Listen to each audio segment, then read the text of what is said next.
As violence in the Middle East threatens to lead to a still wider war, some are turning to art to bear witness, find meaning, and as Seth Doane tells us, perhaps most important of all, remember. Our idea is to capture all the different angles and perspectives, both of what happened on that terrible day, October 7th, and during this period. You have a t-shirt, you have a bumper sticker, you have coffee cups. These are things for the archive? They are things for the archive. As head of collections at the National Library of Israel, Raquel Ukali's job took a new focus and an emotional turn after Hamas's massacre. Here it says, "Dachuf me'od hayeladim." Among the millions of items being saved is this artwork, a spiral of text messages from the morning of the attack.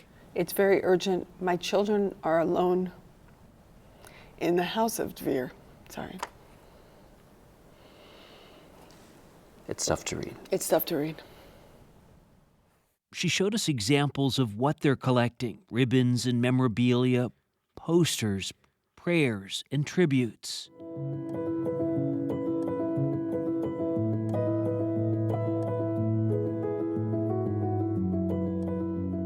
How does art fit in?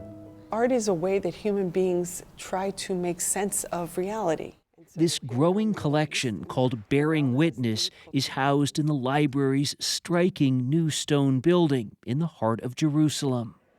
The goal was to make us understand who these people are. An exhibition near the entrance marks October 7th. Librarians researched the 251 hostages, connecting each with a book. How is it to work here and to come and to see this? It breaks my heart because I imagine that this is my child. That pain is brutally clear in the roughly 500 oral testimonies recorded so far. And I remember the moment I started to hear people screaming for their lives. This one is from Nihorai Levy, who recalled fleeing the Nova Music Festival while being shot at on October 7th.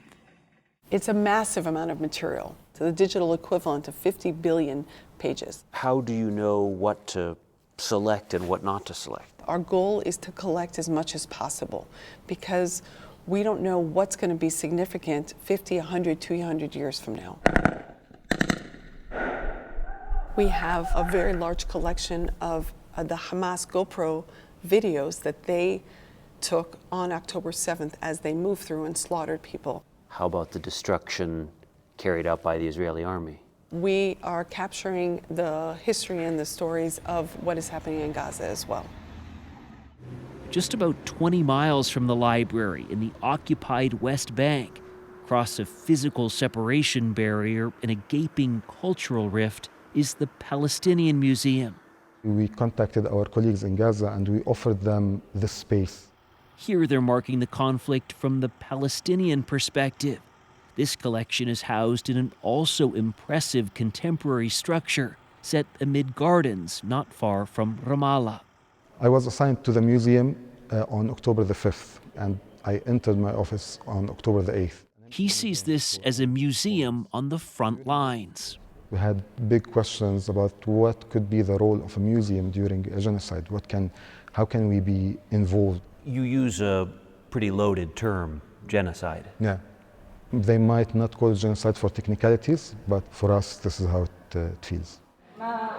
Pieces from the Gazan artists fill the walls around the debris from an earlier exhibition symbolizing the destruction in Gaza.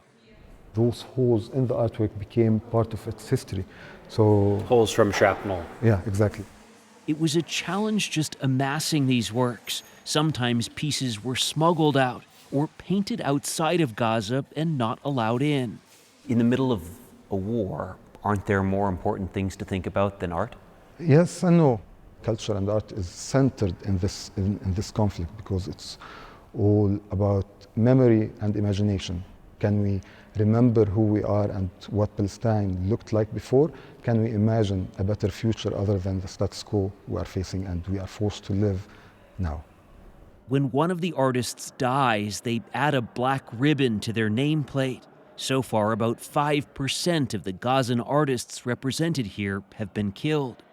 Let's begin from Ares. In the next gallery, West Bank artist Mohammed Saleh Khalil told us he used to paint with bright colors. Now he uses the colors of conflict. What do you think the role of an artist is during a war? هو دور إنساني The role of the artist is a humanist one, Khalil told us. These works are a condemnation of the suffering. She told us that I have one artwork left. Director Amr Shomali admitted to us he was reluctant just to appear in the same story as that library in Israel, a reflection of the deep divisions these artists depict in their work. Is there a recognition of October 7th here? On October 7th or October 8th? It's a complicated question. Like, I don't feel comfortable to talk about it, but in general, I think to take that day out of the context is a bit tricky. Explain that. Things didn't start on October the 7th, 23. It started way back. And if we want to discuss October the 7th, we should discuss it within the overall context. We found unease on both sides, despite the massive effort to document, collect, and chronicle. This is by Oryogev, and we're looking at a mother holding two babies. I wonder just on this, how much when you look at these images, you think about the other side of Israeli soldiers and of civilians in Gaza. I don't make that connection because I distinguish between Hamas unilaterally crossing that border and entering people's homes and murdering the people in their homes. What is happening now is a war that Israel didn't start. I have to say I'm uncomfortable with this whole line because in the library we try not to cross into talking about politics, and I feel like you'd ask me a political question.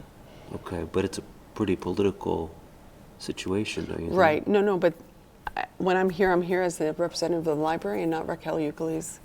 And the library doesn't have a position on what you just asked. Euclides told us this is one of the terrible human stories that must be told as part of the 21st century. But for it to be told, understood, and ideally learned from, these stories must first be preserved. The library is a place to collect infinite stories. And regardless of whether you and I get along, both of our work can sit comfortably on a shelf together.